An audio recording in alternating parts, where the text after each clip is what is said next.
Hey guys, Nick with PhoneArena here, and at MWC 2019 we had the chance to see the new LG V50 ThinQ.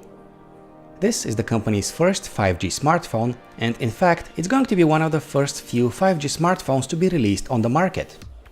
The LG V50 is practically an LG V40, but with a few important upgrades.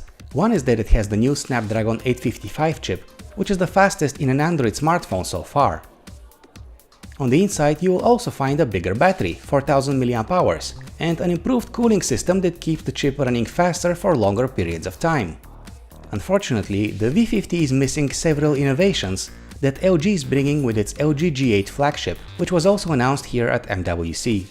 You won't be getting the front-facing time-of-flight camera, which the G8 uses for advanced face recognition and gesture interactions. And while the G8 has a screen that doubles as a speaker, the V50 uses more traditional stereo speakers. Instead of showing us a foldable smartphone at MWC, LG announced its dual-screen accessory. It is designed specifically for the LG V50 and snaps on much like a folio case. On the inside is a second display that practically doubles the available screen space. Although we couldn't test this accessory extensively, we saw how it could be used as a dedicated gamepad, which is nice, especially if you don't like it when on-screen controls block the action. Of course, having two screens instead of just one also allows you to use two applications side by side for some next-level multitasking. But other than that, there aren't a whole lot of practical uses for LG's dual screen, so the accessory feels more like a novelty rather than something that you absolutely have to own. One drawback is that you do have this hinge in the middle at all times, so don't expect the experience to be as immersive as it would be with one of those foldable phones that have been shown so far. On the other hand, LG's solution should be significantly cheaper. The LG V50 has the same camera configuration as the LG V40, 2 cameras at the front and 3 more at the back, each with its own type of lens.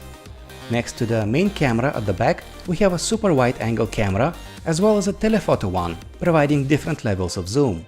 So far, this is one of the more practical camera configurations we've seen on a phone.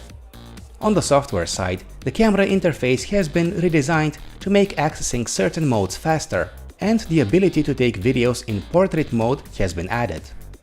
Overall, the LG V50 is looking like a very capable phone, but we do wish that it had more to stand out with, especially when it's going to compete against phones like the Galaxy S10 5G. The pricing and the release date for the LG V50 have not been announced yet, and it could be many weeks before the phone becomes available in the US.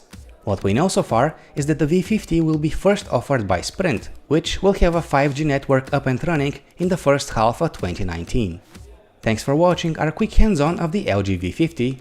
For more coverage from MWC 2019, visit our website phonearena.com.